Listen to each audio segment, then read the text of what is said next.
So hello guys, welcome back to the Malts and Musings show. Today I'm joined by my good friend Mr. Yash Chavan. Yash, how are you? And very excited to be here. So yeah, meeting Snehil after a long while. After a long So while. it's going to be a nice conversation with a friend. Absolutely. Hopefully over some malts, but we'll get there. So coming on to the fact that why we have like an empty bottle today here. This is because our friend Yash does not drink. I'm a monk.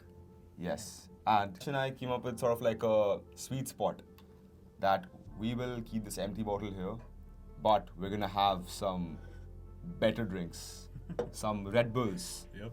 Let's Aren't do we? it.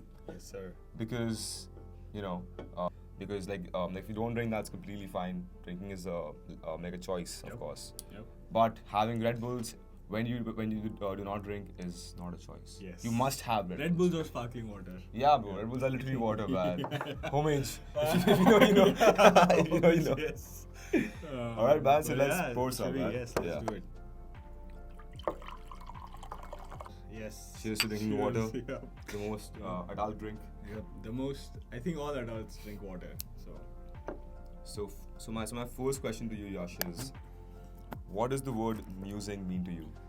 The word musing, interesting question. I guess for me, it's something that comes from the heart. So anything that people say that is unfiltered, especially nowadays, could be Yeah. called amusing in my book. But yeah. People have so many filters in this world today, Yep.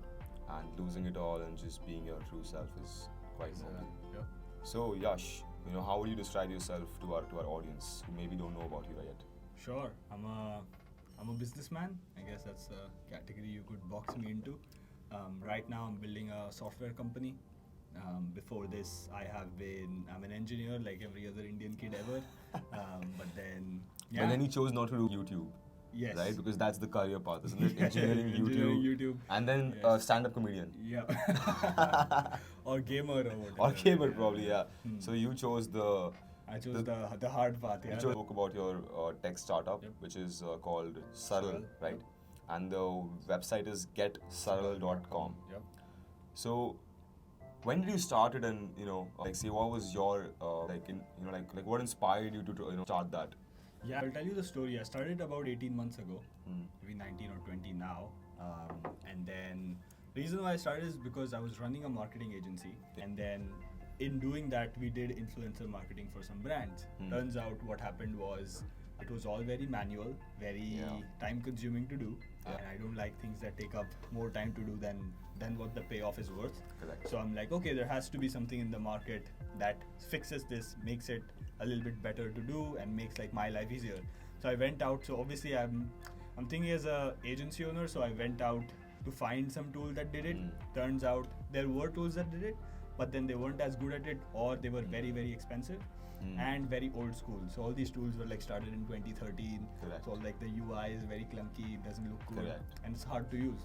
So I figured that there has to be something in the world that solves this problem for early stage companies, as opposed to everyone else who was solving it for Nike and Adidas and all these other Correct. bigger players who have millions of dollars to spend. So I was like, okay, this seems like an injustice in the world, and I'm gonna fix it not by protesting but by building software. So Like that's that, why I like that. So you said like not by protesting. Like Yeah. you think that people protest a lot too much these days?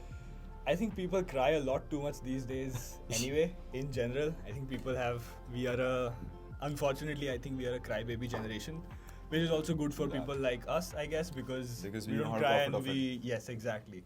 And we don't blame, it's also, even if, I personally think that even if you are under some sort of an injustice due to Mm. a genuine external factor, the only healthy mindset to have is what can I do in this situation personally to fix Correct. this, not go on the streets and protest Absolutely. amongst 100 other 100%. people, Like, I mean, like personal accountability is so key Yeah. right now, and Yeah. like people just don't have that nowadays. Because I think, bro, I genuinely feel that people get like a kick out of just like blaming others and necessarily about a kick, Hmm. but I think it's more of just that victim mentality. I think it's herd behavior because there are obviously Yeah. more victims than there are victors. yeah. So I think it's just that it's just easier. Also, it's the easier way. It's easier to play a game as opposed to go out and play sports. It's easier to take the easy way out. So I think it's just protesting and all that shit is just the easy way out. fix your, and like, does it really fix problems? How many people have protested since forever? There was Yeah, always a especially. version of left versus right, something versus something else, some ideology.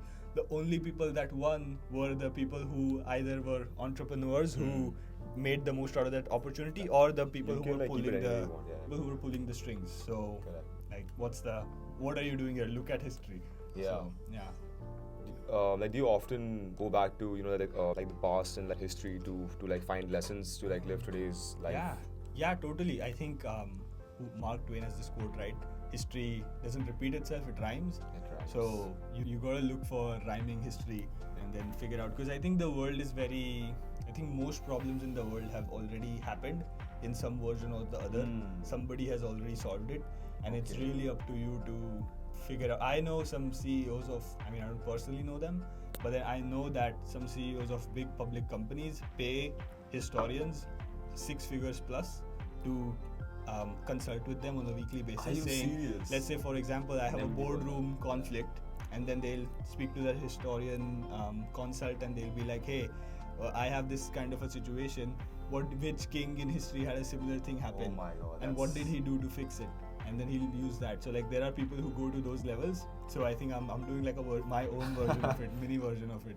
So So yeah. how do you do your like your own version of it? Like, do I you, think like just do you like- read books or like? Yeah, haven't really read very many history books. I think just generally being aware of how things played out in history, over trends, over how empires shifted, and my learning mostly about this has been from YouTube and some minor documentaries and things like that. Correct. But I haven't really formalized it yet because my focus is something else. But then Of course. I hope like I'm gonna be in a situation one day where I'm gonna pay someone Pay like some- this and yeah. like give me historical context on situations. That is so, yeah. that is pretty like baller, man. Like, imagine paying 6 figures to like Yeah.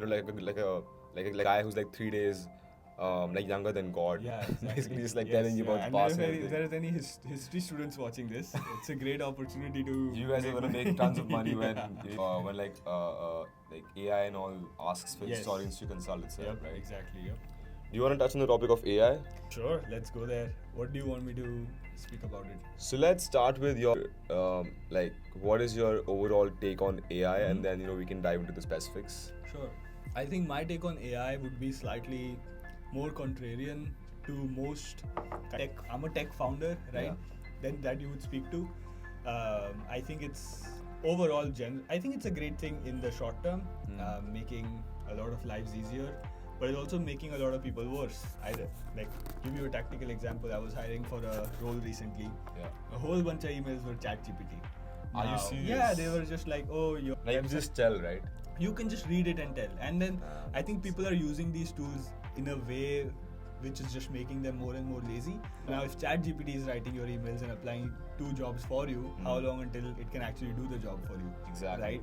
So I think it's getting there, and I think a lot of people are going to suffer a lot, and I think overall in the long run being more human would have a much better advantage than being good at using AI tools. I know a lot of thread boys on Twitter and YouTubers are posting about how AI is going to change the world and how you can use AI to your own benefit. I think overall it's going to be more on the human side, and maybe like I see the race splitting even 50-60 years later. Maybe there are, because with Neuralink and so like this all has to be put into context of the whole thing, right? Absolutely. Like AI plus Neuralink plus Starlink. So Plus now like the you're metaverse as well. exactly. Probably. So now you can just think of something and it can be real.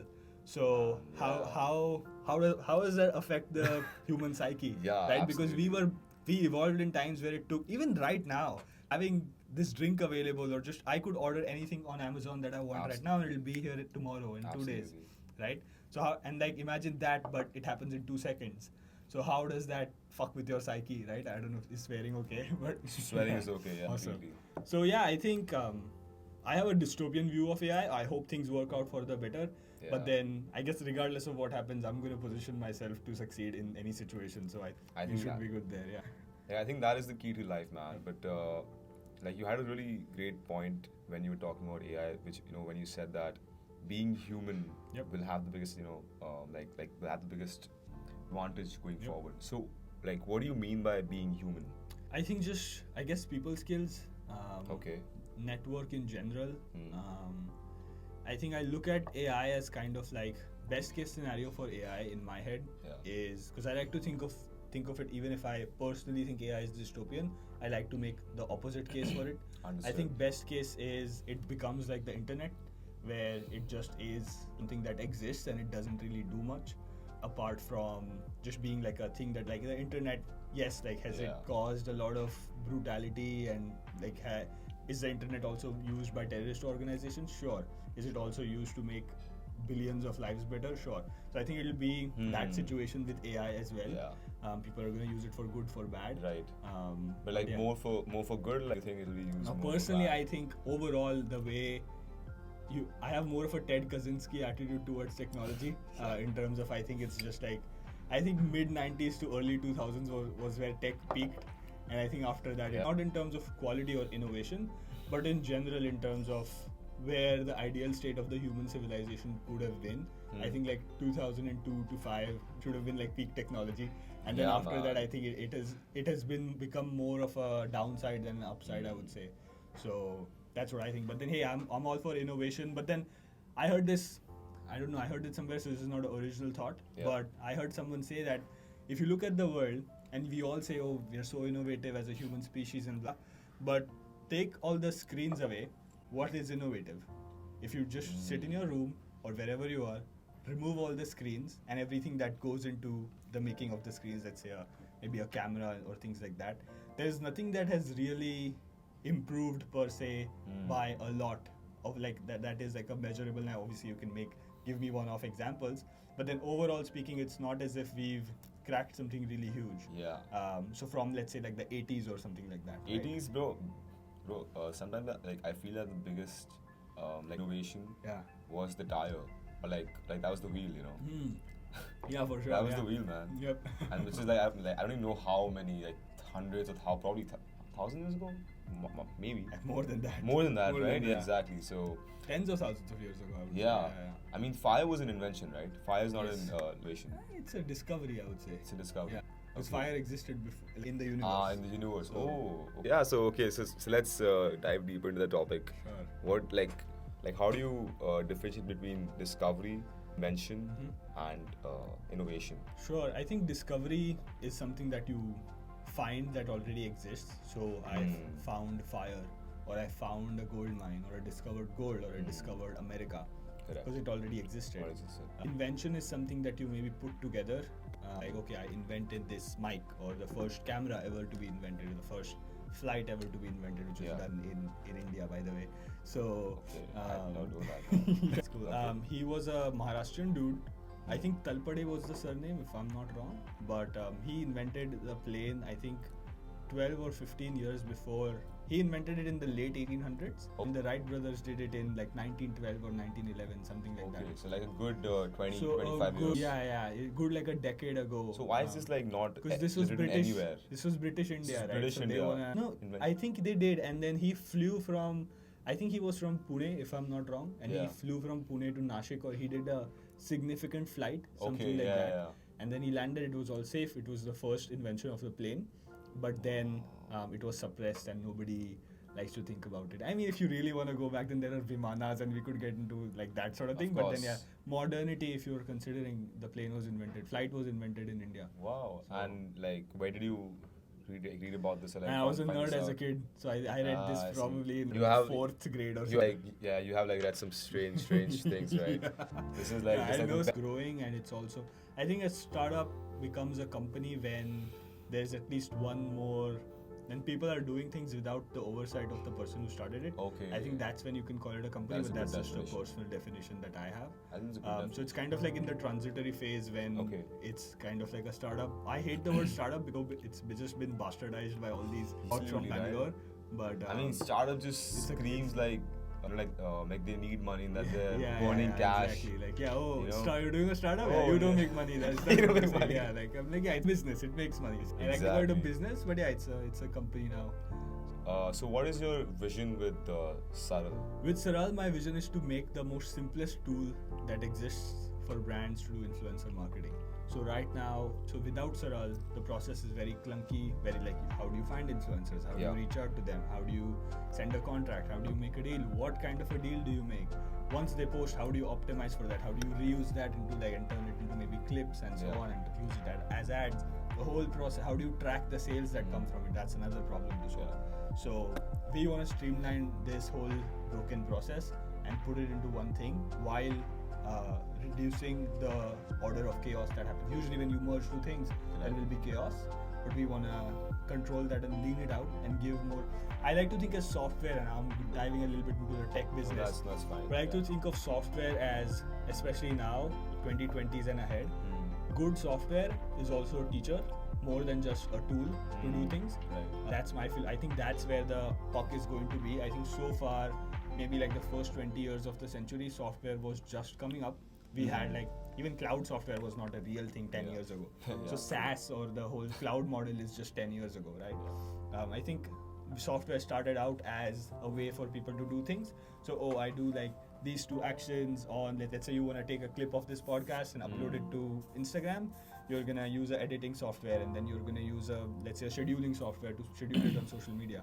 So those were softwares, you're just kind of doing it. I think the next evolution of software for maybe the next 10 to 15 years is going to be software that teaches you to do things. So let's say you're a new podcaster, maybe you don't know how to figure some things out, maybe you don't know how to edit a clip. And that's where again AI can come in, and it can actually teach you how to do things. So it reduces your learning curve, it speeds up your learning curve, and it teaches you how to become better at what you do. So I think that's where we aim to be. A lot of our philosophy of the product is, so there's a lot of tooltips and guidelines of, hey, don't do this, don't do that, kind of a thing. So people really like that, because it's like, because more and more brands now, especially e-commerce, they're getting into influencer marketing. In the maybe 5 or so years ago, it was most of the biggies in the space, like Athletic Greens or Sephora, or in the Indian context, let's say like Nike and all these bigger brands that were doing it. Now it's the Shark Tank brands that are doing influencer marketing, and they don't necessarily know how to operate. So to get a software that guides them is it's like an assistant more than an app, if I were to put it in a music. True. So like who would you call like an influencer, and who is not an influencer? How do you like differentiate between the two? Yeah, I think I like to put in two words: influencer versus creator. I think influencer is just a term that has been glorified, and it focuses too much on the influence of the person than what they do. I like to usually they don't have an influence. That's sometimes the case for sure, but then if you're thinking of it from a brand's perspective, or even from a creator's perspective, you want to work with creators, not influencers. You want to work with people who love creating, and people who want to create. Even if they had 1,000 followers, they'll continue to create. Even if they had 100,000 followers, they'll continue to create. I think those are the best sorts of people to work with. And even like in my experience, we've worked with creators with 5 million subscribers. We've worked with creators with 5,000 subscribers. And there is like, even the follower count is not a differentiator, because Mr. Beast has so many subscribers, but he loves doing it. He did it for like 8 years before he hit it, and then he was obsessed like 12 hours a day behind the algorithm. You know the story. So that's a creator, even though he is a influencer in terms of the size. Yeah, correct. So that's a distinction that I make in terms of, are they loving the craft that they do? Yeah. And that's a creator for me. True. You said that follower count does not matter that much. So like you obviously read about the 1,000 true fans, right? Yep. So like how do you use that concept into your business? Yes, I think 1,000 true fans. I think in general there's this concept of the Dream 100. Yeah. If you're ever starting a new business, and this for any new entrepreneurs, or if you want to start a new thing, before you even start your idea, I think ideas are generally glamorized in the business world. Like, oh, I have an idea. Yeah. I think you need a set of people that you're called on to serve. I look at it that way, and I use the word serve very intentionally, not sell, but to serve. So like usually it's like, oh, who do you want to sell to? But selling is a very one-time thing, and I know it's like sales. I started off in sales, my career, so I love selling. But I think you have to look at it like, who am I serving here? How am I going to add value to their lives, as opposed to like getting $1,000 from someone and then the sale is done and then you're like, you don't know me anymore, kind of a thing. So like if you're starting, to come back to the point of the 100,000 true fans, I think that was a concept made for musicians originally. Was it? Yeah. Okay. So it was for musicians. So there was this, I think this bigger music guy who was like, hey, and then the smaller, like the up and coming artists were complaining that hey, we can't really make a living. Yeah. So he wrote a blog post saying all you need is 1,000 true fans, and if they pay you X amount per month, then you'll be making at least like 80K or something like that, which is something like that. Yeah, which is a livable wage. Absolutely. So that's where the original concept comes from. But I think in the business world, you just need 100. You need your dream 100 list, and then you can make a list of people that you want to serve, and then reach out to them with your idea, and then take it from there. And then once you get these dream people to come on, and they might be maybe popular people in your industry or something like that, and once you align with them, once you add value to them, then they can refer you to other people that you want. So I think I've taken that approach with anything that I've done, even when I was, it's not necessarily entrepreneur, this is just life. Like if you wanna date girls, reach out to 100 ideal girls, or if you wanna even if you wanna apply for jobs, stop looking at LinkedIn, come up with a profile of the kind of company. Maybe you want to work with a big company or a smaller one or a startup, or the role that you want to do, what are your own responsibilities that you want to do, and then reverse search for that job description and apply to those companies, and then be more tailored in your approach. I think everyone have become very massy right now because you apply for 1,000 jobs. Very shotgunish. Yeah, very shotgunish. It has to be. Like there's so many people who are obviously like trying to have the same thing that you have. Yes. Right. Yep. And player versus player, man. Player versus player, man. Life is indeed player versus player. But dude, you mentioned that in 2005 to 2008 was probably like the peak of tech. Bro, I personally feel that was the like that was the peak of human existence as well. Okay. Because like that was just before like the smartphone was invented, and before that, like just personal relationships and like your life. Like do you ever like think about life before screens or like life before the smartphone? Because the smartphone is probably the biggest change in like the last century, probably. I would say. I mean, like obviously, like we had the like the internet as well. Yeah. But I think like in the last 50 years, smartphone made the internet more accessible. I would say, right? Like, do you ever think about life before the smartphone, back in 2005, 2006, BlackBerry era? I'm sure it had benefits, okay. But I'm sure the world before smartphones I'm grateful to the internet. Like I can't imagine life without what my life would have been if I were born without the internet. Yeah. And I actually fucking got internet like maybe in 9th standard or 8th, something like 2008, 2007. Which is like 12, I mean, 15 years ago maybe, right? Yeah. And in 15 years, I'm now building a tech startup. Usually, if I can't imagine, because we couldn't fucking afford it, but then we got internet relatively later, but it has changed my life. Now I'm connecting with people all over the world. Without the internet, that wouldn't have been possible. I would have been more local. I'm sure I would have done good, but I think the internet is an amplifier. I think it amplifies whatever your internal tendencies are. Whatever your fucking dork can watch YouTube all day or play games, you can do that. Correct. Or if you want to use it to enhance your knowledge, build a business, get better at whatever you're doing, I think it's going to amplify that. So I'm super grateful for the internet. But yes, I think thinking about it has pros and cons, right? I think we live in a very prosperous time, less wars, like anything is accessible. I think you are like, because imagine someone who was born in the early 1900s or even late 1800s. So like if we were born 100 years ago, we're like late 90s kids, I guess. We would have had World War I. We would have had the 1919 pandemic. Then which was the Spanish flu, right? Spanish flu. Then we would have had 1929 Great Depression. Oh yeah. Then we would have had World War II, and then we had the Cold War, and then imagine how much the toll that it would have taken on someone who was born there. And I mean our grandparents probably survived that. Yep. Like this is built different. Built different. Yeah, exactly. It's crazy. Yeah. But Yash, let's go back to your childhood. Sure. You know, were you the quiet kid growing up, or like were you the very, like the naughty kid? Like what was your childhood like? Let's say like your middle school. Yeah, I think I was definitely quiet, but I was not naughty. If that makes sense. I was like, okay, I'm quiet, but then if I want to have fun, I'll have fun. That sneaky kid who used to Yeah, I mean, get under the teacher's radar and have fun. Yeah, and it was more of I always had to challenge authority. This I obviously realized now in retrospect. When I was doing it, I wasn't realizing what I was doing. Yeah. But I always had a problem with teachers giving random rules of, oh, you can't go to the washroom in the middle of the lecture. Like just stupid shit that schools usually do. I don't know if they still do, but they used to do back in the day. I think now it's very toned down.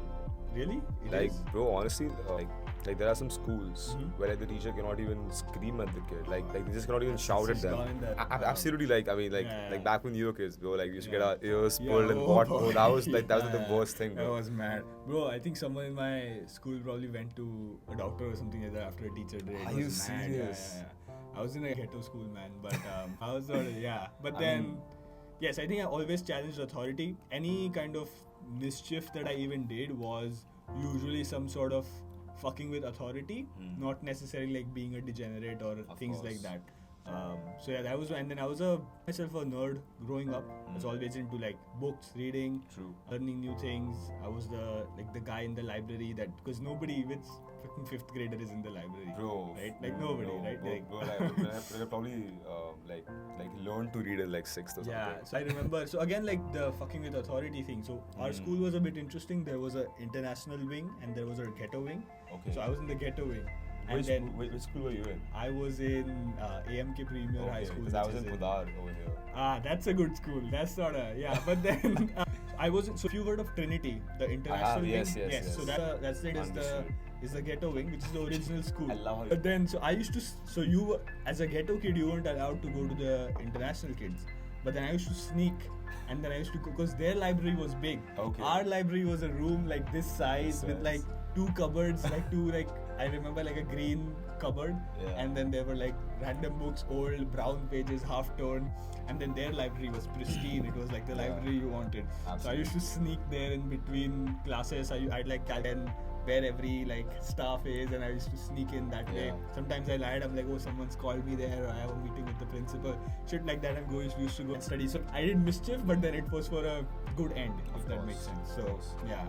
So like growing up, like do you ever feel sad that like you didn't have what like say that rich kid had, or like some other person had that you didn't have at that time? I mean, there's definitely a degree of that, but it was also like, okay, like I'm sad, but what am I going to do about it? Did you actually think that way when you were like 9? When I was a Okay, kid, I was wow. always, it definitely made me sad or upset. Like, why don't we have the nice car? Yeah. Or like, why don't we go out to eat as often? And it's like just like basic shit like that. True, man. Yeah. But then it was more of, okay, you don't go out to eat as much. What am I gonna do now to fix that? And then I always had I've pretty much very clear-headed since the start. I was never the confused kid who Okay. didn't know what he was gonna do with his Yeah. life. And then I always knew either. So where I grew up, I only knew 2 types of people who had money. Criminals and businessmen. So I was like, okay, Which one should I choose? Yeah, which one should Sounds like a pick? tough decision. Yeah. So I made the tough choice and I went business route. But yeah, that's what. So like I also remember, I think I was once at some I think somewhere, and I was with my dad, Yeah. and then this guy pulled up, and he had a Mercedes or Audi, and he pulled up, and then I was like, because I was naive, I was probably in the 3rd standard back then, so very kiddish. I had no idea how the world worked, and then I asked my dad, why don't we have that car? And then like back then we had like this like scooty kind of a thing which was like half dead almost. I was like, why don't we have the car? And my dad told, well, they have a business, so that's why they have money. So like from then I was like, oh, you gotta have a business to make money. And then I'm like, as a kid, I'm thinking about what can we do, and then I started hustling. I started selling like cheap shit that I used to buy where I lived, and then sell it in things like that. So I had that origin story. But yeah, that's how that childhood went. So what do you call like today, 2023, where you are today? Yep. Like is this like it's like a milestone in your like in your journey, or like is this like is it like close to the destination? Like what like where would put this in like your life story? Nowhere close to the destination. So I think I want to become a billionaire. Okay. I have that ambition for no other reason other than just to say that if I could do it, anyone could do it. And Understood. a billion is a good milestone to hit. That is not as common as $10 million or something like that, which True. is very achievable. Yeah. But yeah, that's my goals. Overall, I think this is just like beginning, like maybe the first step where I'm Correct. right now. I am pretty confident that I won't starve for money anymore. True. Or I won't go back to where Like I how does was. that feel though? How does that feel to like know that in like the back of the head? I think it's good security coming from where I come Yeah. from, but I think there is a lot of hunger because there is that past that fuels me. Yeah. So there is that, like, I have to go at it. There is still a very long way to go. Yeah. I am not because usually anyone in my situation would be very happy with where they are. Like my mom doesn't have to work anymore, right, and so on. Yeah. But I have a serious hunger. Like I don't. Like it doesn't let me sleep, kind of a thing. Yeah. So yeah, it just is. So it's a good milestone. Yeah. But I think this is just like the journey has just begun, my friend. Yeah. For sure, man. Absolutely. But like, you said that like your mom doesn't have to work anymore. Did she work before? And like if she did, like did you like retire her, or like do you pay her salary just for like being your mom? So I do versions of that. Back Okay. then, obviously out of necessity, she was forced to work. Yeah. Okay. But so like the very first thing before all the watches and all the Yeah. bikes and all those things, always have taken care of my mom and my parents in general. Yeah. So right now she doesn't work much, but she likes what she does. She's in that industry for a while now. Nice. So she keeps doing what she does. She doesn't have a desk job or whatever. Okay. But yeah, and then she's practical. She can not work, but then what's she gonna do sitting at home anyway? So she sometimes goes and she's kind of like she's in the medical field, she's a paramedic. Okay. So Understood. sometimes whenever there is a appointment, she tends to go. But yeah, that's the situation. Sweet, man. Yep. You want to take a break now? Sure. Yeah. How was it What so do you far? think? Acha. How about you? I think good, yeah. Good conversation. So Yash, Yep. obviously like like you have a business and you have to work long hours into it sometimes. So like how do you manage to stay productive? I think generally what I do is I tend to like to wake up early in the morning. Yeah. So some days I'll wake up at 4 a.m. 4 a.m. Yeah, today I woke up at 5, for example. But What like, time do you have to that's the- sleep to do that, man? I have been trying to do that for the life of me, but I just You need to cannot. sleep early. Like I think 10? just 10. Usually, like I like to get 6 hours of sleep minimum. Yeah. I don't like to get less than that. But then sometimes if it's a necessity, then I do wake up earlier than I would like. But then like I expect the day to not go as good. Because I know that I'm sacrificing sleep and things like that. Yeah. But usually I tend to wake up earlier. Normally it's around like 5:30. Yeah. So I wake up around that time, get deep work done, because that's the only time where no one in my team is active. Nobody's active, even because all of our customers are in the US. What do you mean by deep work? And Good question. I think deep focused work, I think that's the main thing that's missing right now in the world. It mean that usually when I'm working, let's say at 11 a.m., my team is active, there's people messaging me on Slack, there's emails coming in, there are Zoom calls that I have, and so on. But usually, like today, for example, if I don't do anything else, I'm set. Because I woke up at 5 and then I did about 3 to 4 hours of good work. I went to the gym and then I came here to meet you. So I have pretty much done more work today than most people would do in a full work day. Right? 100%, Because just man. by the virtue of waking up early. yeah. So that's like a key cornerstone for me, is just wake up early and then get your deep work in, because there are, obviously I'm not infallible, there are times where I just fall asleep, or I've had a very tiring day and I've slept like 3 hours the previous night. Or like if you have a girl over the previous night and she's just not letting you go. Yeah, no, I don't have those problems. I don't have I rule with an iron fist. But yeah. Speaking of those problems, man, Yes. like I'm sure that obviously like sleeping early and waking up early has its Not effect compatible on with your girls, yeah. on like Yeah. say relationships Yep. and also a social life as well, frankly, right? Yep. Maybe like the people you hang out with become different. Yep. Like the circle. So like how is this whole like deep work lifestyle like affected your like relationships? Yeah, I think generally you would attract. And I'm not saying people who sleep late are just complete degens. Everyone has their own. So there's this thing called I think it's called a sleep. Yeah, I know it's called a sleep chronotype, which you can Google that shit up and figure. It's like a quiz that you can take. It'll take you 15 minutes, and you'll understand what your sleep chronotype is. So there's like a bear, there's an owl, there's a dog, and so these are just labels. And there's a lion, for example, who would wake up early. It's based on animals. An owl, I guess, is like someone who can't sleep at night and so on. But you will have your own sleep chronotype, and based on that, you can decide what the best schedule is for you. So it's not for everyone to wake up early. I'm just the kind of person who has. So for example, if you're talking about sleep, there's such a thing known as a Thatcher gene, which is known as the people who have that particular gene don't have to sleep much. They can sleep 3 hours a night and they have the same. Is and that Margaret like- Thatcher had that. Like, is that actually a real thing? Yeah, that is. They can sleep for 3 hours a 3 night. hours a night. Forever, Yes, into eternity. Yes. They don't have to. And don't they have like any like what is the trade-off? It's They just must the- maybe Maybe That like, I'm not aware of, but I'm sure there is some. maybe they trade-off. die early. Who knows? Yeah, it's something. But then there's a Thatcher. So it depends on from person to person. I genuinely think most people would have a better time if they had some sort of a deep work time before they interacted with the rest of the world.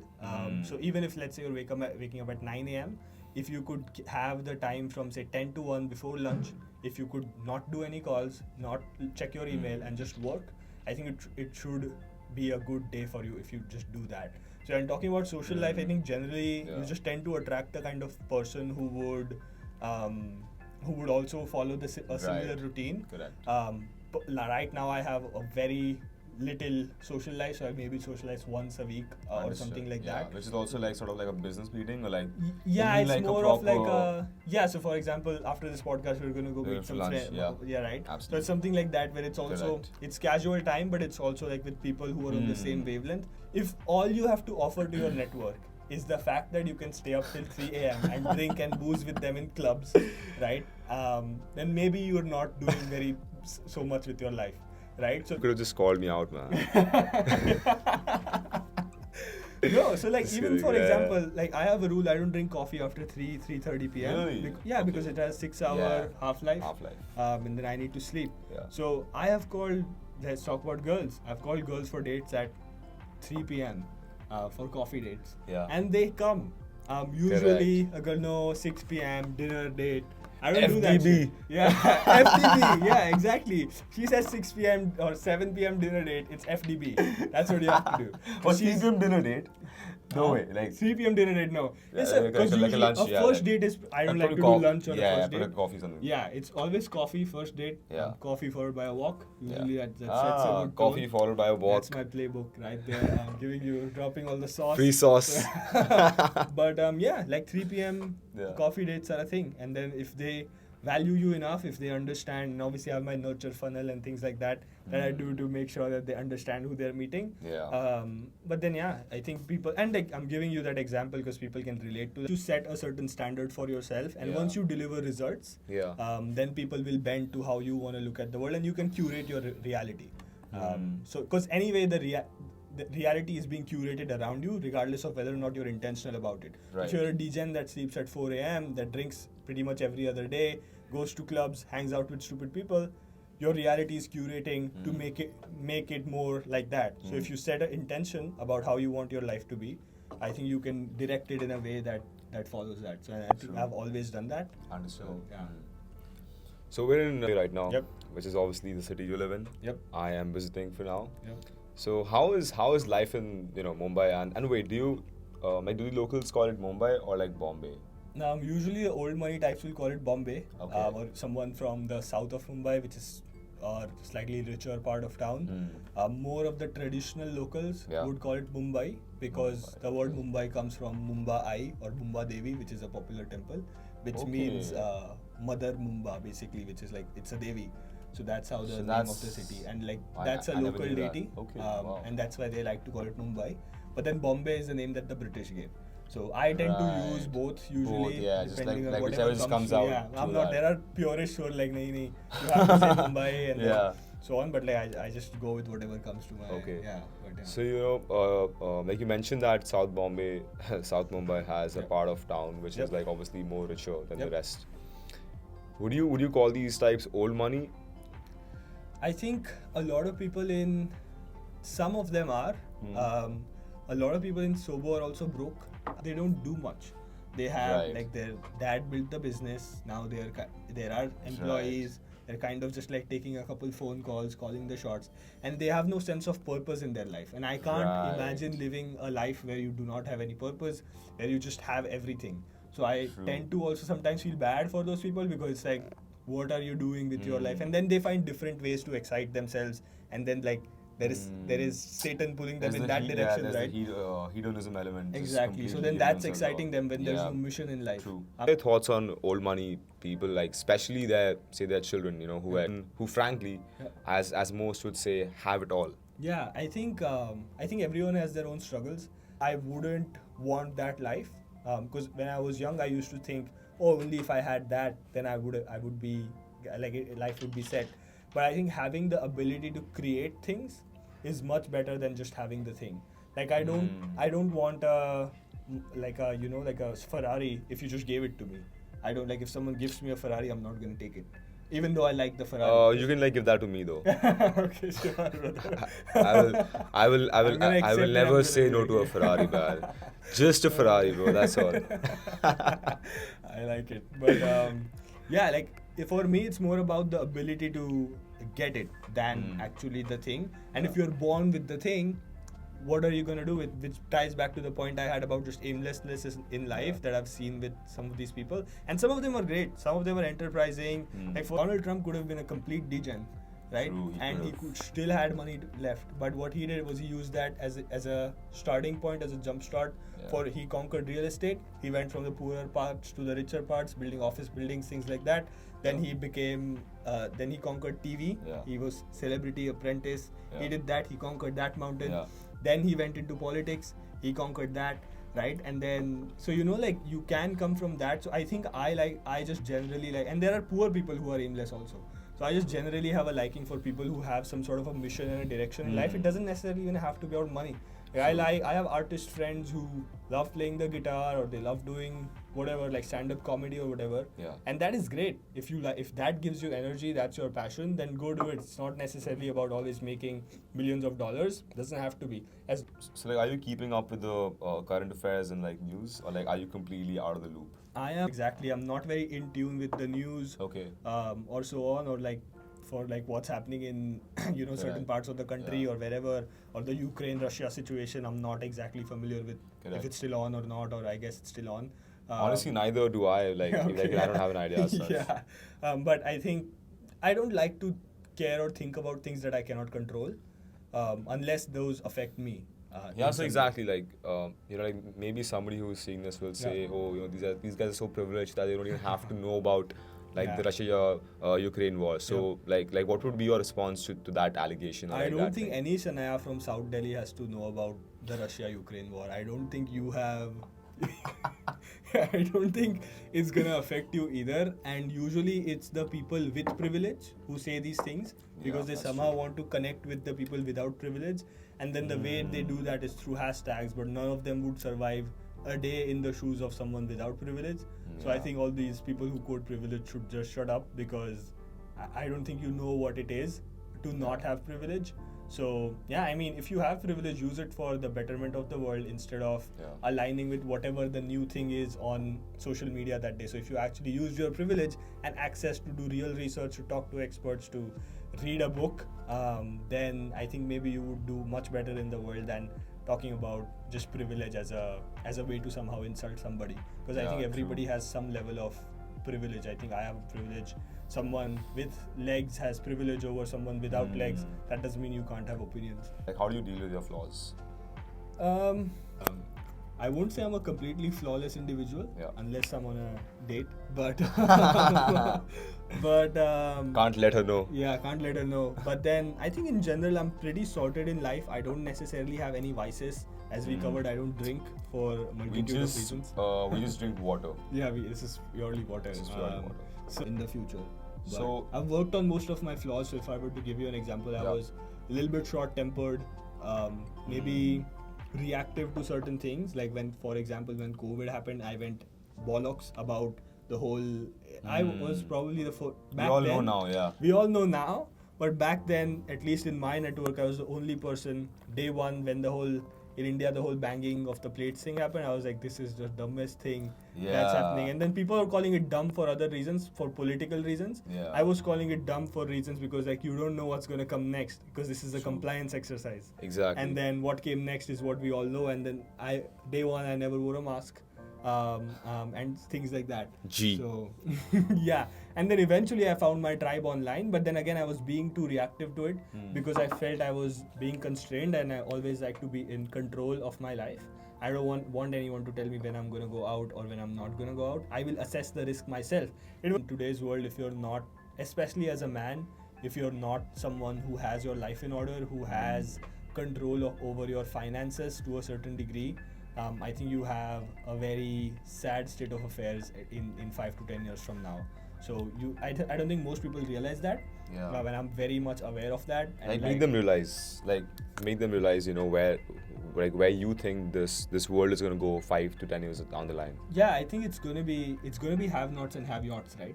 I think the world tends to go cyclical. I think we had a situation, say maybe 200 years ago, where it was actually have-nots and have-yots, which Right. led to communism and things like that. But I think we had the rise of the middle class. But now I'm sure people have seen the articles of how the middle class is no longer going to exist. It's going to be the rich and the poor. And there's always been that. And I think, like, tying back to the very first point, I guess, which we covered was history.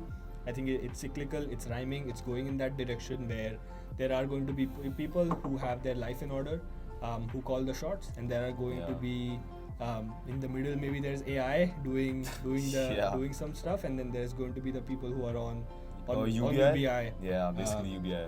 So yeah, I think What is UBI, by the way? Universal Basic Income. So I'm not an expert on the topic, but it's basically the concept of, if you're not, after a point, humans do not have to work. Because tech does most of the work, or AI does the work, and so on. So at that point, you are on, basically, like, there is an AI or a set of AIs that are doing your assigned roles to you, and then you just basically get a stipend from the government, which is more about control, because the giving hand always has the control. Bro, I think it's a trade-off between freedom and, like, Safety choice, and freedom. right? Yeah. So it's, I think, Take money in exchange for freedom. Like, just Yeah. give up your complete choices and and like, I think if you just be again, like a if you- fucking you have to peanut. put these things in context, right? So if Yeah. you put this in the context of the metaverse, of AI and everything, now you can just sit at home, Yeah. get all the dopamine hits you want in the metaverse. It'll create the perfect life for you, the Seriously. perfect girl for you, the everything that you want. Yeah. And now in your real world, you're messed up. So every time you take it off, or maybe it's fucking inside you at that point. Who knows, man? Maybe like with the Neuralink and everything. Yeah, Who exactly. knows? At that point, you're just like, when you turn it off, it's hell. You're actually in hell. Yes. And then when it's on, you're in paradise. You're in So would you paradise. really want to go back to that life? So it's that situation where I think there are going to be the all naturals, which are likely going to be the richest of the rich. Yeah. And then there are going to be these people who are in the metaverse who are plugged in. Again, like, it's an example that's probably common, but the Matrix, it's the same thing, Yes. where there are humans that are plugged into these machines and that are being harvested by these aliens for energy. There's another movie. It's called Ready Player One. If you've I've seen heard of it, I've yeah, not seen because it. that basically like describes what you're saying. Completely Okay. describes it, like word for word. Yeah, you have to set a standard for yourself. You can't just Yeah. be like make it your last name, make it anything, or like I'm Yash Chavan. I cannot do this. Like, I cannot indulge in a vice, or I cannot correct. wake up later than 7 a.m. for example. Just have these tenets for yourself and follow them. I think if you have those standards, or those, I guess, just like baseline standards for yourself, I think you should be all set, but people don't have that. So maybe you could do this reflective exercise at the end of every day and end of every week, saying, if I repeated this day over and over again for the next 3 years, do I get to where I want to be? That's a very nice way of So putting it. if I had the same schedule, if I did everything that I did, am I the best version of myself that I want to be in 3 to 5 years? Surrounding yourself with the right people. Yeah, I think environment is just everything. Let's take the example of the Marwadi community, right? Yeah. Everyone's always constantly talking about profit and loss, about business ideas and so on. People tend to become there are more businessmen that come out of that community. There's a reason for that. The good thing about the internet is when I was in a situation, maybe even 5 years ago, where I did not know anyone who was worth being around. Yourself with, you can use the metaverse to your advantage. Correct. In a sense Like, you of, don't need to have them like in the physical form. yeah, you live in the virtual world with these people, and you imbibe their mindset. Correct. And that mindset will get you out of the physical environment that maybe you're in, which you don't like. So Correct. yeah. That the world is heading in, will it destroy the soul inside people? I think most people's souls are already destroyed, to be honest. If you look at the average influencer, You on think so? Instagram, Yeah. I think we're gonna do something. Yeah, what are your thoughts on like Instagram and like? I Yeah. think massive distraction. Massive distraction. Massive distraction. Just like keeping up with the Joneses, and like I don't want to see Yeah. what a bunch of other people. And like I would like to see what you're doing, for example. Of course. But it does Likewise. not affect my day to day, and I can always True catch up that. with you, and I can course. always add value in other ways. Yeah, I mean, for example, like we are like meeting after like a year, A year, probably yeah. more than that. Yeah, but like there was no sense. There was no sense of yeah. awkwardness ki like Yeah, kya baat exactly. karni hai. It Yeah. was just always like very flowing. So I think that's how like the good friendships are. Yeah, I Like, think when you you're on just- the same wavelength is Haan, when that happens. true. Right? like it's nothing personal, but like you just know that okay, like this is the path that I'm going on. Yep, exactly. Like if I talk to this person, will I stay on this path, or will I like deviate a little bit, and will it be a risk of other things? So yeah, exactly. I And think that's then the thing. I think it's just this saying, right? Stupid shit leads to stupid shit. So if you just do it, oh, it's just one time, oh, it's just like, oh, it's just a lunch, or oh, it's just that, and then that leads, and then you go to lunch, and then there's a movie plan, and then you go to the movie, and then you get some other idea, and then maybe you meet a girl because you're at dinner, and then that leads somewhere else, and then. What are your thoughts on the Indian market and like the upcoming influencers in the current space? Yeah, I think it's a funny question. I have some thoughts that might make your podcast go viral. Please, by all means, man. But what I see of the Indian space, I think it's very fake, and it's like a mini version of Bollywood almost. Self-improvement and like this podcast game, I think there are very little honest players that are just true to themselves, not a slave to the algorithm. Versus, I think there is a lot of just like pandering happening. It's just a mini version of Bollywood, and I think nobody is really. I've seen influencers promote dumb shit. I've seen some really big names, even in like the startup ecosystem of influencers, promote scammy events. And so on, just because they were paid to do it. And I know people who manage these people, so I'm not going to take names. But I know what their pricing is. It's extraordinarily higher than most people would think. Okay. Especially the top ones. And if you pay that, I've seen podcasts that have had actual scammers on the podcast. Really? And I'll share this offline with you. Come on, and then just basically pitch their dump thing. their, So it's called a... dump their bag, basically. Exactly. So I have had that. I've seen crazy. that, and they charge a lot for paid placements on podcasts. So quite a a few of the podcasts. Well, I will never do that for sure. Yeah, he doesn't. I don't need the money. Yeah, exactly, and that's the difference between a creator and an influencer. Like I said, discussing with one of my friends, Akshay, and then we were discussing there is no version of there is a wide gap for Andrew Tate in India. This is also why I think the rise of Ashneer Grover has been so phenomenal. Absolutely. Because I had this discussion with my friend I love before. the guy, man. I love the guy. And then he came in and he just took over that space because he's just honest. He doesn't care. He doesn't want your money. He doesn't want your likes. He's just there. He's saying what he's saying. Why I love him so much, Mr. Ashneer Grover, is because like even on the show, like he was just so brutally honest. He did to hear, as opposed to what say, like the audience would have loved that. Oh, he's so, like he's so nice. He's such a nice person. Like maybe some of the other sharks were. Yes. For his strategy when he's on the show. But yeah, I hope you get him on. I think whenever you do call me, I'll do the camera work. I'm sure you'll do just the camera work. By the way, is Saral self-funded, or like did you raise some money? It is self-funded. I think raising VC money is the dumbest decision you could possibly take unless you really know what you're doing. I know. I know what you're gonna say instead of the dumbest decision. I know you were gonna say that. I know you were gonna like dumbest thing. Yes, sir. Yeah, I mean, it is dumbest thing ever. You wanna die on your own sword. I think I true. believe that. And if you're new to business, especially you're a young entrepreneur, very likely new to business, first or second rodeo, you don't want to be playing on other people's money because you genuinely do not know what you're doing to do it. And frankly, most startups don't need money; they need customers. I think there are a ton of dumb ideas that. And there's a big difference between the two. Exactly, a lot of difference. If you can raise money from one customer, even if it's like $100, you could raise as much money as you want from influencers later. But you need to first prove that unit case. There are startups with big ideas and a big vision, and maybe a founder who's a great storyteller, or VCs who just want to take bets on hundreds of founders in hopes that one, because even the fucking VCs don't know what they're doing. It's not that there are some great overlords who just know, this guy's gonna work out, this guy's not. They just take hundreds of bets and then one of them works out and hits it big, right? So especially in like most VCs in India, I would say. So if you want to do your own thing, find a customer, not an investor. And once you find a customer, I'll give you an idea. I'll give you the story of Saral. So when I looked at other tools first, like I said, there was nobody else doing it. And then I was like, okay, I need to build this thing.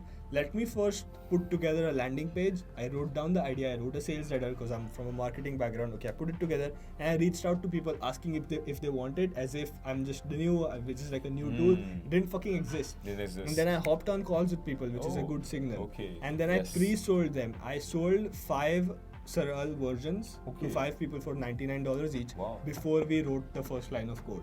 So that was my Exactly, strategy. yeah. I pre-sold it, so I'm Sell like, hey, first, build later. if 5 people are willing to pay for software that doesn't exist, 5,000 Then people will pay it when it does exist. Easily. So that was my validation. That was my product market fit. My product market fit was not go build a fucking dumb slide deck from again with fucking ChatGPT. Yeah. Go to a VC, raise some seed capital, and then slave for the VC like it's a job. I want to do my own thing and die on my own sword. So I think that's what I would do, and that's what I would recommend most new entrepreneurs do, because it gives you a certain fundamental level understanding of business that you don't get when you have abundance. That's my philosophy on self-funding versus bootstrapped, and I think most founders in Bangalore are dumb and don't know what they're doing. And I would take a bet on someone from a tier 2 city in India any day before I take a bet on someone in Bangalore, because like Uncle Charlie Munger has said, the 3 things that ruin a man are ladies, liquor, and leverage. I think Bangalore has all 3 in abundance, so I'm not going to take bets on I love Bangalore that. I anytime love soon. that. So, yeah. And I think like one more reason why you would bet on that tier 2 city guy versus being in Bangalore is because that guy has completely lost the ropes. He has no safety net. Yep. He is completely all into his business. Yes. I went to Bangalore Yeah, once that and too. I did not like it. Yeah. I think there is a lot I of... have never been to Bangalore, just by the You way. should try and then you will see what I'm saying. Okay. It's good if you have... It's good if you are earning decent money, and there is money in Bangalore, especially like after... When it was a bull run, there was money. Now we have Bangalore people reaching out to us because we are bootstrapped and profitable, saying, hey, give me a job, because most companies went out of business, right? So it's all those layoffs happening, and that's another story. But then I think it's a good place if you don't have any bigger dreams. I know a lot of people like to say, oh, go to Bangalore if you want to do a startup. I completely fucking disagree. I know great people who are building great businesses out of... I know people in villages in Maharashtra who are my friends who have like half the internet speed that most people in Bangalore do, and they earn hundreds of thousands of dollars every year without divulging any more details. Yeah. So like, you can build a great cash flowing business from anywhere. Correct. And then it's not... With the internet, I don't think location is a point of leverage anymore. So if you're there, and Bangalore is good for, like I said, ladies, liquor, and leverage, but I don't think it's a place to build a No, wait a business. second. Let me just book my flight to Bangalore. Yeah, if you want ladies, liquor, and leverage, then it's a good place. But then, Do you think passion is important in like what you do? I think people can care about passion once they are at a certain stage in their life.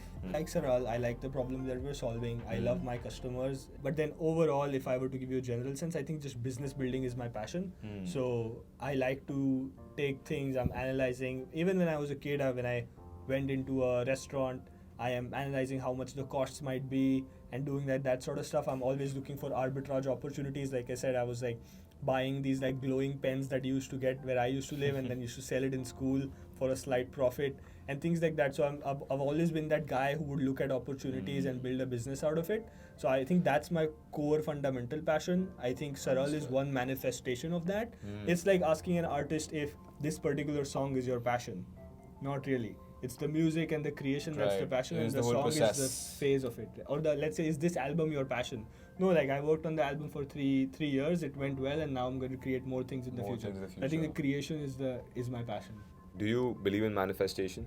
I don't believe in the cookie cutter Instagram version of manifestation, which is oh, you just think about good things and good, like if I think about a great life is going to come about. You have to back it by action. You have to I think there's this Conor McGregor quote which is said, everyone says I'm all, because Conor McGregor is a trash talker for those who don't follow MMA. He's a proper trash talker. He's a proper trash talker, but I think there was this documentary that I was watching. Yeah, so I was watching that, and I think there he said that he was serious. He was himself, not his like performer self. Yeah. And then he's in the cage, he's leaning over and he says, everyone says I'm all talk, but then when you come back in my gym and see I'm working harder than everyone says. So like there is walk behind the talk. So I think you have to have that manifestation and the talk in your own head, but you got to make it back up with actual actions that you take. So tying back to the point of identity, okay, who do you want to be 3 to 5 years from now? That is your manifestation.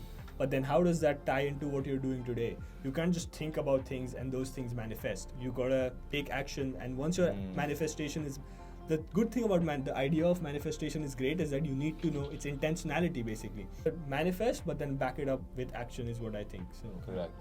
My final question to you is that if you like, what would you want Yash Chavan to be like remembered for 100 years from now? I think the idea of legacy is a little bit of a strange one. I have two schools of thoughts here. I think over a long enough time horizon, most things are irrelevant. So as long as you're living true to yourself and you treat the people around you well and everyone around me is taken care of, I would be good. And then there is another idea which says, oh, you need to have a legacy and so on. And I tend towards the latter, where I want to make a name for myself. Correct. My goal is to have the CHVN ticker on the Nasdaq. So I'm like, okay, it's gonna be like the Tatas or the Adanis and so on. And then that'll happen once I'm at $1 billion. So that's like a side consequence. I think that'll happen before you're at $1 billion. I Around think that time, personally, probably. the company would be worth it. Okay, yeah. IPO at that scale. Yes, exactly. Probably will be, right? Yeah, IPO will be yeah. at that scale, like say Yes. 4-5 billion. Yeah, more it than has that. to be like It has to be. 3 to 500 million minimum, and then Yeah. by that point the money will. Yeah. Yeah. So that is my like that. When I see that picture, I think I would feel like I did something.